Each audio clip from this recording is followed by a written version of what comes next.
अच्छा, first chapter. Yes, sir.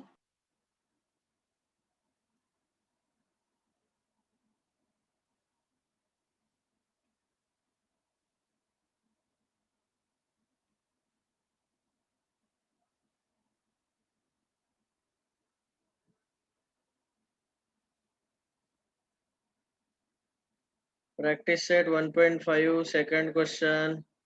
इसमें हमने आपको ऑलरेडी बताया था कि ये रेक्टेंगल है, तो इसका लेंथ रहेगा, समझो मैं इसको नाम देता हूँ, से ABCD। तो यहाँ पे लेंथ रहेगा AD और दूसरा लेंथ रहेगा BC, ये दोनों इक्वल आएंगे। तो हम बोल सकते हैं कि AD दिया हुआ है 2x + y + 8 is equal to 4x - y, जो कि BC है। तो ये दोनों इक्वल करने के बाद इसको अगर आपने सॉल्व किया, तो 4x को मैंने लेफ्ट में शिफ्ट किया, तो 2x - 4x + y is equal to 8 को राइट में शिफ्ट कर दिया और इन दोनों xy के टर्म को लेफ्ट में शिफ्ट किया।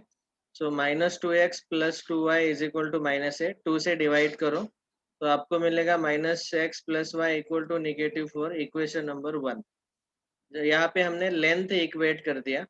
वैसे ब्रेड्थ इक्वल ले सकते हैं, AB is equal to DC। तो हम बोल सकते हैं x + 4 is equal to 2y, x - 2y equal to -4। ये हुआ इक्वेशन नंबर 2। इन दोनों इक्वेशन को सॉल्व करो। आप उसको एलिमिनेशन मेथड से सॉल्व करो। Add equation 1 and 2। तो ऐड करने के बाद ये x - x कैंसिल होगा और -2y + y -y equal to -8, y equal to 8 मिलेगा। और y का वैल्यू 8 अगर हमने इस इक्वेशन में डाला तो -x + 8 is equal to -4, -x equal to -12, x equal to 12 मिलेगा। तो हमने ये वाला क्वेश्चन सॉल्व कर दिया। Find values of x and y। x is 12 and y is 8। ठीक है, x is equal to 12 and y is equal to 8। और फिर उसके बाद हमें पूछा गया उसका पेरीमीटर और एरिया।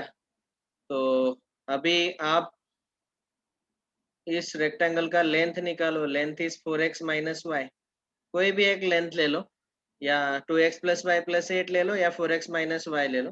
तो हम 4x - y ले रहे हैं। x का वैल्यू यहाँ 12 डाला, तो 12 4 ज़ा 48 माइनस y इज 8, तो 40 आएगा लेंथ, 40 यूनिट्स। एंड ब्रेड्थ निकालो। ब्रेड्थ का या तो आप x + 4 ले सकते हैं या 2y ले सकते हैं, x + 4 या 2y।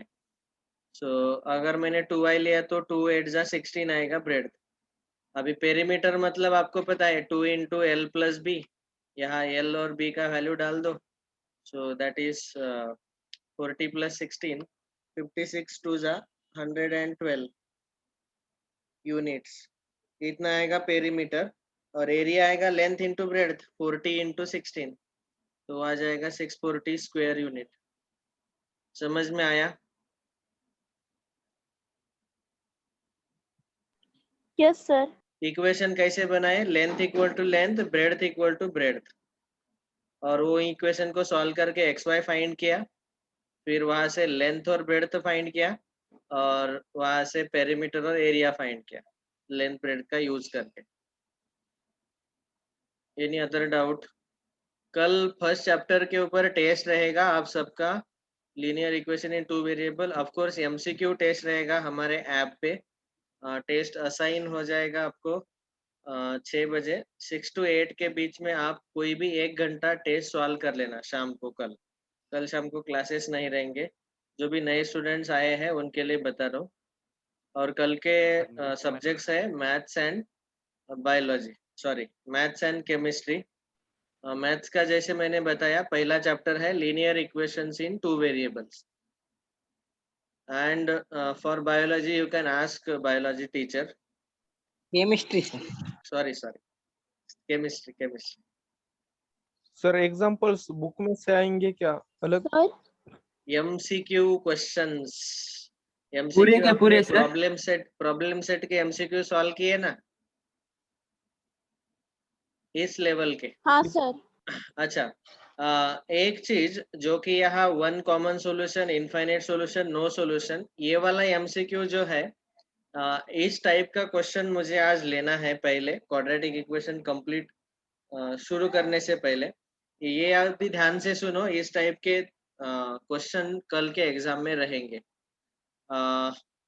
और ये सीबीएसई बोर्ड में है एक्चुअली ये वाला पॉइंट, और हमारे बुक में भी इसका ये एक ही ऑब्जेक्टिव दिया हुआ है। उन्होंने ऑब्जेक्टिव दिया है, इसका मतलब हमें ये पता रहना चाहिए। ओके, सो ये सब लोग अच्छे से ध्यान से सुनो, पे फुल अटेंशन। इसको राइटिंग के लिए आप बाद में स्क्रीनशॉट ले लेना और बाद में लिख लेना। वैसे इसको खाली समझना है, क्योंकि ये हमारे महाराष्ट्र बोर्ड के एग्जाम में इसमें एक दो ऑब्जेक्टिव ही है जो बुक में दिए हुए हैं। तो ध्यान से सुनो। देखो, कभी भी अगर दो लाइन रहते हैं एक प्लेन में, तो अभी आप जो स्क्रीन देख रहे हैं इट इज अ प्लेन, एक प्लेन है, और अगर प्लेन में कोई भी दो लाइन दिए हुए हैं तो वो दोनों लाइन तीन प्रकार के कॉम्बिनेशन बना सकते हैं। पहला कॉम्बिनेशन है, it is called as intersecting lines, मतलब वो दोनों लाइन एक दूसरे को ऐसे एक पॉइंट में इंटरसेक्ट होंगे। दूसरा, दोनों लाइन एक दूसरे को इंटरसेक्ट ही नहीं होंगे, so they are called as parallel lines. Okay, और जैसे यहाँ पे ये दो लाइन देख सकते हैं आप, दे आर पैरेलल लाइंस। और तीसरा, को इंसिडेंट लाइंस, ये दोनों लाइन ऐसे एक दूसरे के ऊपर एक है। समझो, इनको मैंने नाम दिया line L and M, L and M. अभी यहाँ यल और यम लाइन दोनों एक ही जगह है। कोइंसिडेंट मतलब ऐसे एक के ऊपर एक, they are overlapping on each other, so they are called as coincident lines. So ये तीन टाइप के कॉम्बिनेशंस आपको मिल सकते हैं if you draw two lines in a plane. अभी अगर समझो मैंने इन दो लाइन के इक्वेशंस, पहला लाइन जो यल है उसका इक्वेशन हमने लिया a1x plus b1y plus c1 is equal to 0, और यम लाइन का इक्वेशन लिया a2x plus b2y plus c2 is equal to 0। In general जो हमारे स्टैंडर्ड इक्वेशन रहते हैं वही लिए, और दो लाइन है इसीलिए पहले लाइन का इक्वेशन में कोएफिशिएंट जो है a1 b1 c1 लिए, और सेकंड इक्वेशन में a2 b2 c2 ऐसे कोएफिशिएंट लिए। x और y तो हमारे स्टैंडर्ड वेरिएबल्स है। अभी जब दोनों लाइंस इंटरसेक्टिंग लाइंस रहते हैं, then we get a very special relation. We get here a1 upon a2 is not equal to b1 upon b2 is not equal to c1 upon c2। ये तीनों ratio जो है ना, तो इसमें से पहला रेशो जो है उसको हम बोलेंगे ratio of coefficients of x, ratio of coefficients of x। दूसरा ratio b1 upon b2, ratio of coefficients of y। तीसरा ratio, ratio of the constant terms. ये तीनों रेशो अनइक्वल रहते हैं अगर ये दोनों लाइन इंटरसेक्टिंग है तो। और जब दो लाइन इंटरसेक्टिंग रहते हैं तो उनका कॉमन एक ही पॉइंट हमें मिलता है, तो इसमें हम बोल सकते हैं कि देयर इज यूनिक सॉल्यूशन। ठीक है, there is unique solution. Unique मतलब वन। क्यों unique solution? Because point of intersection कितने हैं? Number of point of intersection are actually one only. So दोनों लाइन एक ही पॉइंट में इंटरसेक्ट हो रहे हैं। तो यहाँ पे मैं ऐसे लिख रहा हूँ, points of intersection, intersecting points एक ही है, ओनली वन। ओके, वैसे यहाँ पे भी हमने वही दोनों इक्वेशन ले लिए लाइन यल और यम के। तो यहाँ हमें ऐसा मिलता है, पहले दो रेशो इक्वल आते हैं, बट ये दोनों रेशो तीसरे रेशो के साथ इक्वल नहीं रहते। पहले दो रेशो मतलब कोएफिशिएंट ऑफ x इनका रेशो a1/a2 और दूसरा कोएफिशिएंट ऑफ y का रेशो, ये दोनों इक्वल रहते, but they are not equal to c1/c2। और यहाँ पे हम बोलते हैं देयर इज नो सॉल्यूशन। कौन बोलेगा क्यों हमने ऐसा बोला नो सॉल्यूशन? क्योंकि उनके पॉइंट ऑफ इंटरसेक्शन कितने हैं? इंटरसेक्ट ही नहीं है sir. 0। Number of point of, they are not intersecting only, तो यहाँ पे हमें कोई भी सॉल्यूशन नहीं मिलेगा। इनका स्पेशलिटी क्या है? इनके x के कोएफिशिएंट का रेशो और y के कोएफिशिएंट का रेशो ये इक्वल मिलता है। बाद में कोइंसिडेंट लाइंस, यहाँ पे फिर से यल और यम दोनों लाइन का इक्वेशन हम वही लेंगे जो मैंने ये लिखा है। यहाँ पे भी यही इक्वेशन, यहाँ पे भी यही इक्वेशन आएगा। और यहाँ पे हमें a1/a2 is equal to b1/b2 is equal to c1/c2 तीनों रेशो इक्वल मिलते हैं।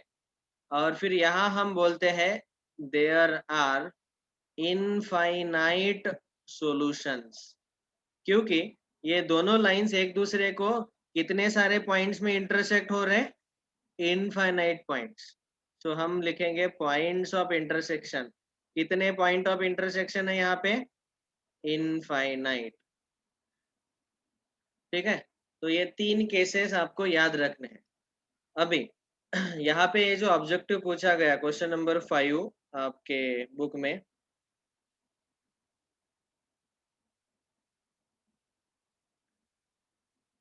तो ये 3 केसेस आप नोट कर लो, इसका स्क्रीनशॉट ले लो। ये सीबीएसई बोर्ड में दिया हुआ है, लेकिन महाराष्ट्र बोर्ड में उन्होंने इंक्लूड नहीं किया, लेकिन उसका ऑब्जेक्टिव डाला है, तो इसलिए मैंने बता दिया सब कुछ।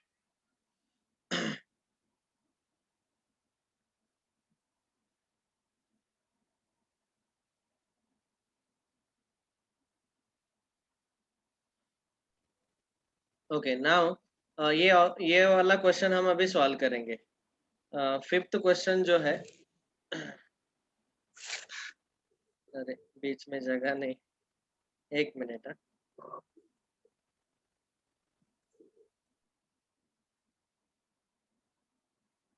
हमारा बोर्ड बहुत बेहतरीन है, अगर जगह नहीं है तो हम जगह बना सकते हैं। सीधे स्लाइड शो ही है। ओके, सो 5th वाला ऑब्जेक्टिव क्वेश्चन जो है, पहले लाइन का इक्वेशन हम उसको यल अज्यूम करेंगे ax plus by is equal to c। Okay, इसको हम चाहे तो ऐसे लिख लेते हैं ax plus by minus c equal to 0। और दूसरा लाइन जो है mx plus ny is equal to d, इसको लिखेंगे mx plus ny minus d equal to 0। और उन्होंने हमें बोला है कि an is not equal to bm। Given क्या है? Given an is not equal to bm, ये ऐसे दिया हुआ है। then these simultaneous equation have only one common solution। only one common solution मतलब क्या? यही यूनिक सॉल्यूशन की जगह आप only one solution ऐसा भी लिख सकते हैं। ये वाला पहला केस, इंटरसेक्टिंग लाइन का केस, तो ये ऑप्शन करेक्ट हो सकता है क्या? नो सॉल्यूशन मतलब पैरेलल लाइन वाला case, infinite number of solution मतलब ये कोइंसिडेंट लाइन वाला केस, और ओनली 2 सॉल्यूशंस। तो 2 सॉल्यूशन वाला तो अब तक हमने देखा नहीं, क्योंकि 2 पॉइंट ऑफ इंटरसेक्शन कभी नहीं मिलते हमें। या तो 1 पॉइंट मिलेगा, या तो 0 पॉइंट्स मिलेंगे, या इनफाइनाइट नंबर ऑफ पॉइंट्स मिलेंगे। बस ये 3 ही केसेस आते हैं। ओके, अभी हमें ये जो कंडीशन दिया है, ये चेक करने से पहले हम ये तीनों रेशोज लिख लेते हैं। पहला रेशो मतलब x के कोएफिशिएंट का रेशो, तो पहला रेशो a/m आएगा, दूसरा रेशो b/n आएगा, और तीसरा रेशो -c/-d। आप चाहे तो माइनस साइन कैंसिल कर दो, वो c/d आएगा। अभी यहाँ पे ये जो गिवन कंडीशन दिया हुआ है, इसको मैं ऐसे लिखता हूँ, इस m को लेफ्ट में शिफ्ट कर लेता हूँ। क्यों? क्योंकि यहाँ मुझे a/m चाहिए, तो a/m is not equal to b/n। n को मैं राइट में शिफ्ट कर देता हूँ, तो यहाँ क्या हो गया? ये दोनों अनइक्वल है। ओके, अभी आप ही देखो कि ये दोनों रेशो x के कोएफिशिएंट और y के कोएफिशिएंट अनइक्वल है, ये खाली इसी केस में दिया हुआ है, पहले केस में। यहाँ ये दोनों रेशो इक्वल रहते हैं और तीसरे केस में भी ये दोनों रेशो इक्वल रहते हैं। बस इसी के केस है, यही एक केस है जिसमें a1/a2 is not equal to b1/b2। तो इससे हम बोल सकते हैं कि ये दोनों लाइंस कैसे रहेंगे, this two lines will be intersecting lines और उनका कितने सॉल्यूशन होंगे, यूनिक सॉल्यूशन। यूनिक सॉल्यूशन को दूसरे वर्ड में आप बोल सकते हैं ओनली वन कॉमन सॉल्यूशन, मतलब वो दोनों लाइन ऐसे रहेंगे इंटरसेक्टिंग लाइंस। ये सबको समझ में आया क्या? Yes sir. Clear? Yes sir. Okay, yes sir. ले लो स्क्रीनशॉट ले लो, बाद में लिख लेना।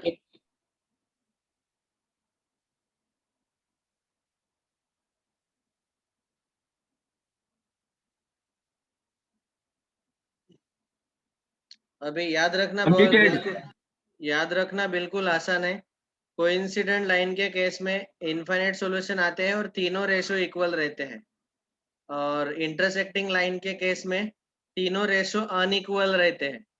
और ये जो पैरेलल लाइन वाला केस है, नो सॉल्यूशन, उसमें पहले दो रेशो इक्वल रहते हैं, एक्स का कोएफिशिएंट और वाई के कोएफिशिएंट का रेशो, और ये दोनों रेशो तीसरा जो रेशो है C1/C2 उसके साथ इक्वल नहीं रहते।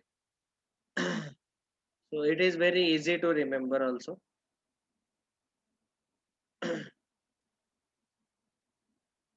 तो अगर समझो मैंने आपको ऐसा पूछा कि सॉल्व फॉलोइंग इक्वेशंस, और मैंने आपको पहला इक्वेशन ऐसा दिया 2x + 3y = 8, 5x + 7y = 9।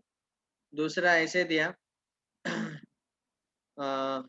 3x - 4y = 16, 12x - 16y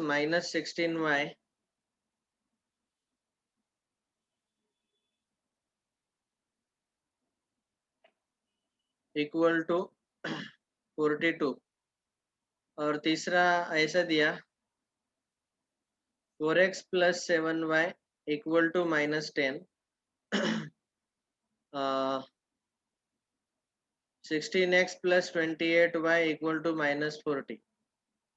और मैंने आपको पूछा कि पहले सॉल्व करने से पहले मुझे बताओ कितने नंबर ऑफ सॉल्यूशन आपको मिलेंगे। तो आप क्या करेंगे, यहाँ रेशो लेंगे, x के कोएफिशिएंट का रेशो 2/5, y के कोएफिशिएंट का रेशो 3/7 और कांस्टेंट का रेशो 8/9। आपने अगर इस 8 को लेफ्ट में शिफ्ट किया तो -8 आएगा, 9 भी -9 आएगा, और उनका रेशो लिया तो वो फिर से निगेटिव निगेटिव कैंसिल होके 8/9 आएगा। ये तीनों रेशो अनइक्वल है, तो इसका मतलब हमें यूनिक सॉल्यूशन मिलेगा क्योंकि ये दोनों इंटरसेक्टिंग लाइंस है। यहाँ पे 3/12 -4 - -16 और 16/42। अभी 3/12 और 4/16 1/4 आएगा, ये दोनों इक्वल है, लेकिन ये तीसरे के साथ इक्वल नहीं है, तो यहाँ हम बोलेंगे नो सॉल्यूशन क्योंकि ये दोनों लाइन एक दूसरे को पैरेलल है। और तीसरे केस में 4/16 7/28 -10 - -40 तीनों के तीनों रेशो 1/4 है, तीनों रेशो इक्वल है।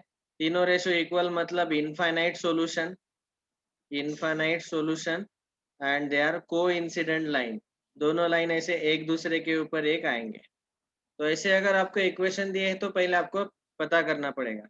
अभी दूसरा और तीसरा हमें सॉल्व करने का जरूरत नहीं है क्योंकि इसमें नो सॉल्यूशन है तो सॉल्यूशन मिलेगा ही नहीं, और तीसरे केस में इनफाइनाइट सॉल्यूशन है तो इनफाइनाइट सॉल्यूशन हम फाइंड नहीं कर सकते।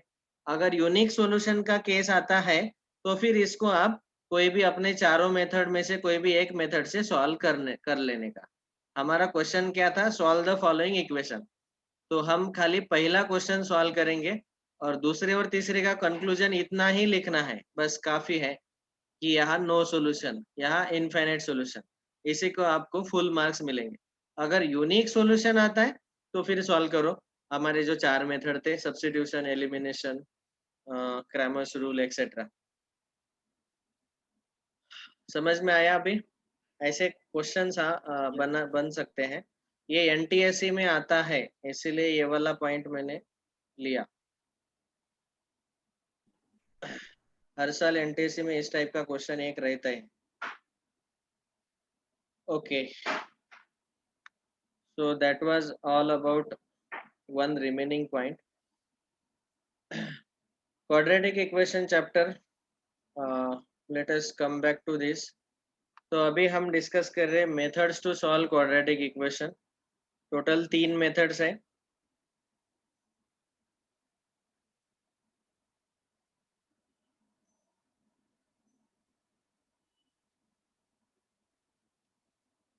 पहला मेथड हम डिस्कस कर रहे हैं फैक्टराइजेशन मेथड।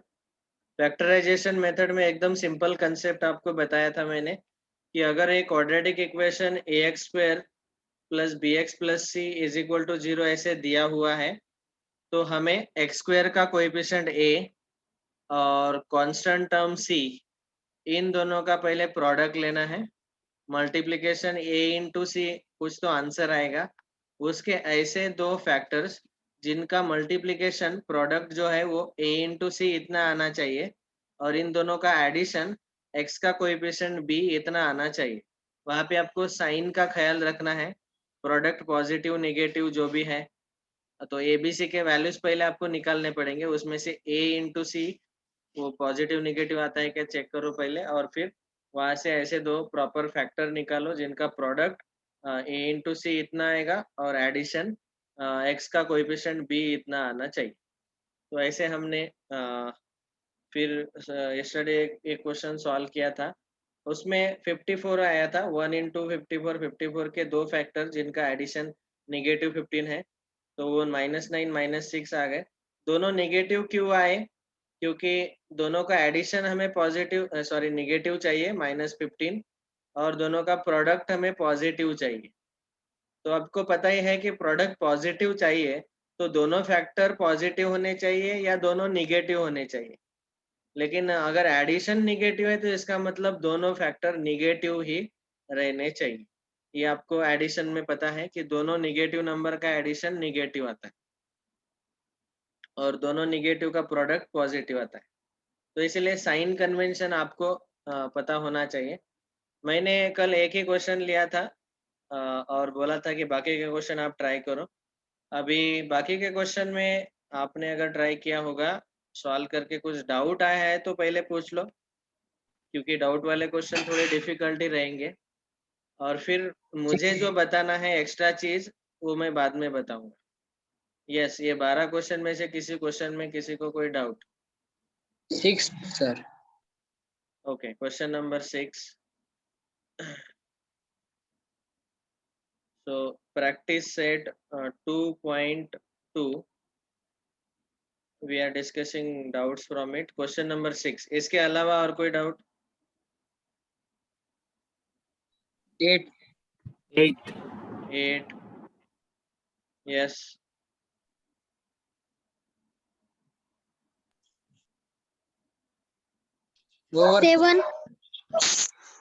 7 sir. 7, ठीक है। ओके, चलो मुझे जितना बताना है उतना इसमें सब कुछ कवर हो जाएगा ये तीनों क्वेश्चन में। ठीक है, पहले क्वेश्चन नंबर 6 सॉल्व करेंगे अभी। देखो, ये फायदा है, अगर आप हर रोज होमवर्क सॉल्व करते हो तो आपको तुरंत डाउट्स मिल जाएंगे। जो क्वेश्चन आप खुद सॉल्व नहीं कर पाए या फिर थोड़े डिफिकल्ट गए, वो भी आप क्लास में पूछ सकते हो। So please be punctual in solving homework. Homework time पे सॉल्व करने का, जिस दिन जो बताया वो उस दिन कंप्लीट होना ही चाहिए। Okay, sixth question is 6x - 2/x is equal to 1. Multiply by x on both side. Multiply by x. x से मल्टीप्लाई करेंगे तो यहाँ आएगा 6x इंटू x² माइनस यहाँ x से मल्टीप्लाई करेंगे तो x कैंसिल होगा, बचेगा -2 is equal to right hand side में x से मल्टीप्लाई करेंगे तो 1 इंटू x। ये मैंने ओरली सॉल्व किया, सबको समझ में आया कि नहीं? हाँ सर। हाँ, Yes, sir. Okay. Now the equation has become very simple. x को लेफ्ट में ले लो, -x - 2 = 0, and now this is our standard form. इसको आप सॉल्व करो। देखो अभी 6 इंटू -2, ए और सी, ए का वैल्यू है 6, सी का वैल्यू है -2, तो 6 इंटू -2 -12 के ऐसे दो फैक्टर जिनका प्रोडक्ट -12 आएगा और एडिशन -1 आएगा। एक्स का कोएफिशिएंट यहाँ पे -1 सर है। -4 + 3 -4 + 3 हाँ, वेरी गुड। -4 + 3 दोनों का प्रोडक्ट -12 आता है और एडिशन -1 आते हैं। तो ये जो फैक्टर्स हमने लिए इसका यूज करके हम इस मिडल टर्म को स्प्लिट करेंगे दो पार्ट में।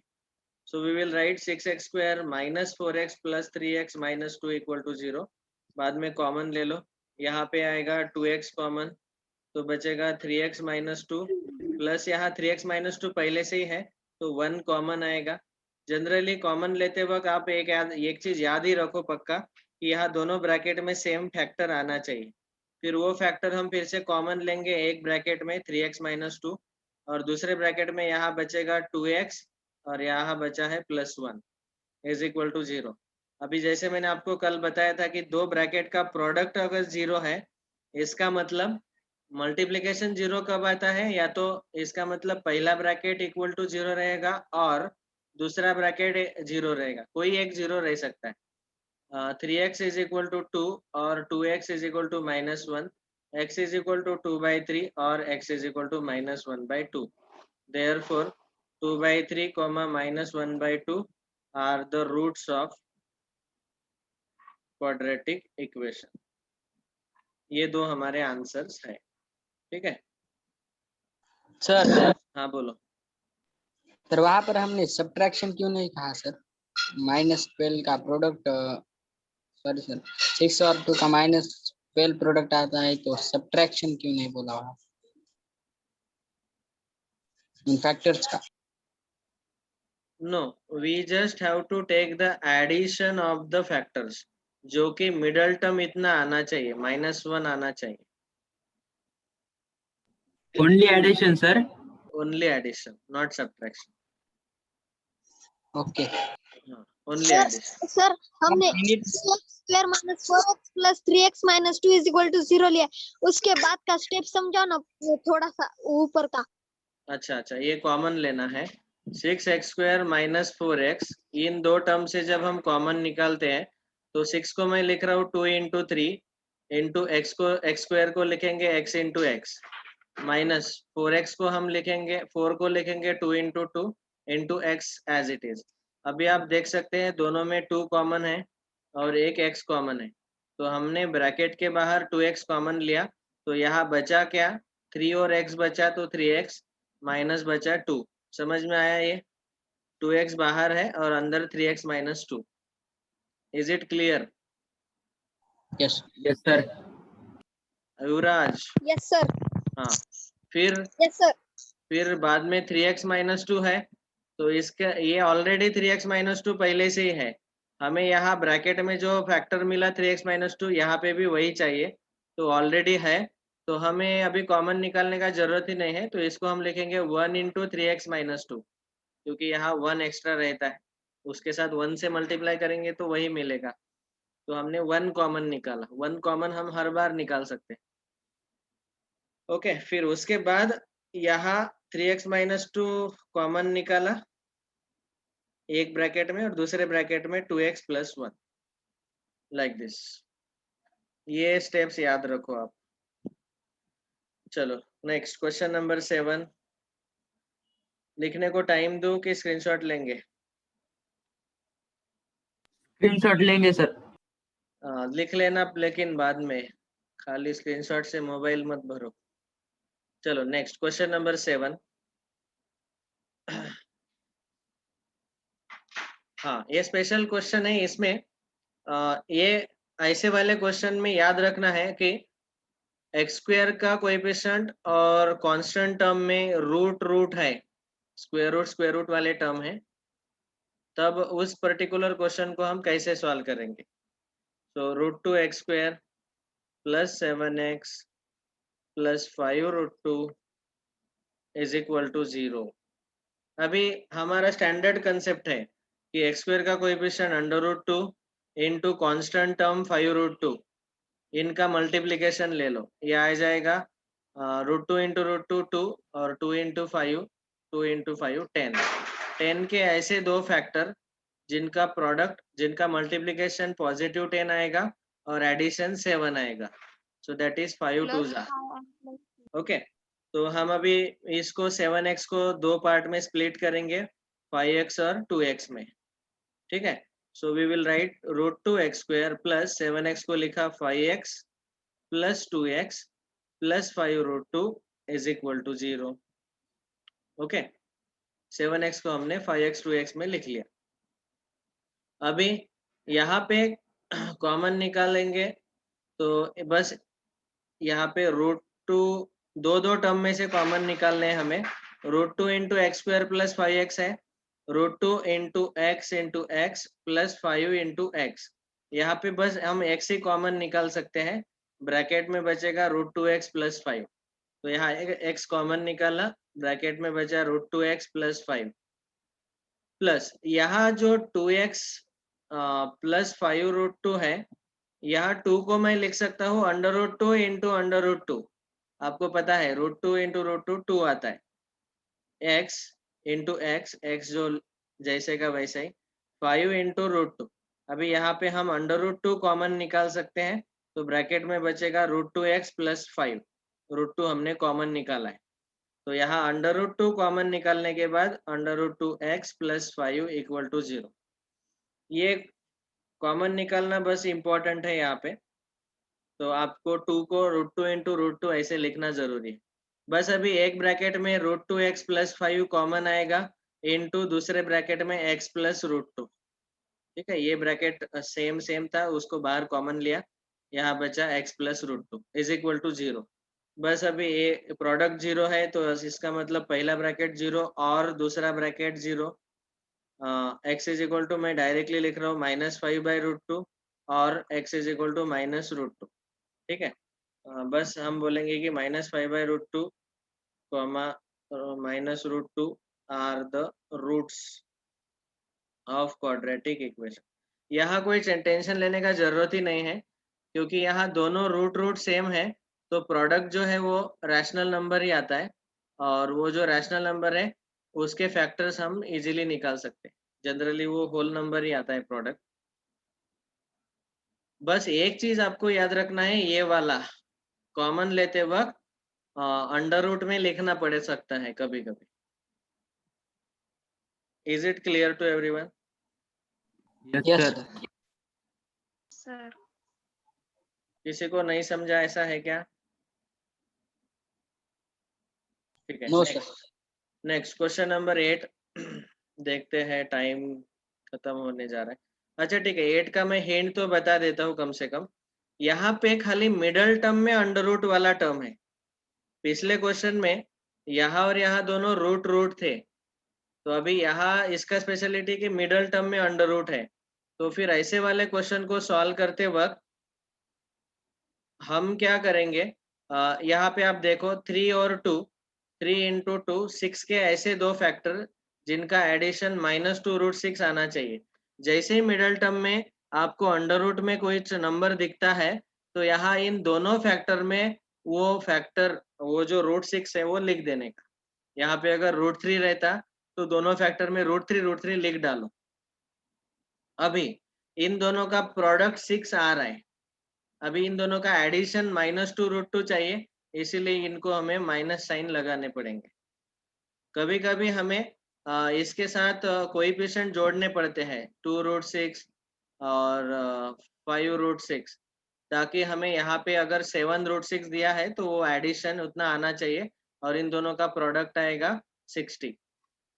5 2 10, 10 into √6 into, तो ऐसे हम एडजस्टमेंट करते हैं। आपको हिंट मैंने क्या बताया कि अगर बीच वाला टर्म रूट में है तो हमेशा फैक्टर्स लेते वक्त फैक्टराइजेशन मेथड में ये रूट का टर्म पहले ले लो, फिर बाद में अभी इसके इसके साइन या फिर इसके साथ कितना नंबर लेना है वो मल्टीप्लिकेशन और एडिशन के हिसाब से देख लो। ओके, अभी आप अगला सर सवाल। साइन साइन हम माइनस प्लस ले सकते हैं, हाँ, वो अपने इधर एडिशन, माइनस इधर अपने इधर माइनस है तो हमने माइनस लिया। एडिशन के और प्रोडक्ट के हिसाब से प्रोडक्ट पॉजिटिव चाहिए और एडिशन नेगेटिव चाहिए, तो दोनों नेगेटिव ले सकते हैं। अभी इसको हमने स्प्लिट कर दिया। अभी कॉमन निकालना थोड़ा सा मुश्किल हो सकता है यहाँ पे। यस, नेगेटिव मार्किंग है एग्जाम में। ये बचा हुआ क्वेश्चन सॉल्व कर सकते हैं क्या आप? अभी टाइम खत्म यस हो रहा सर। है।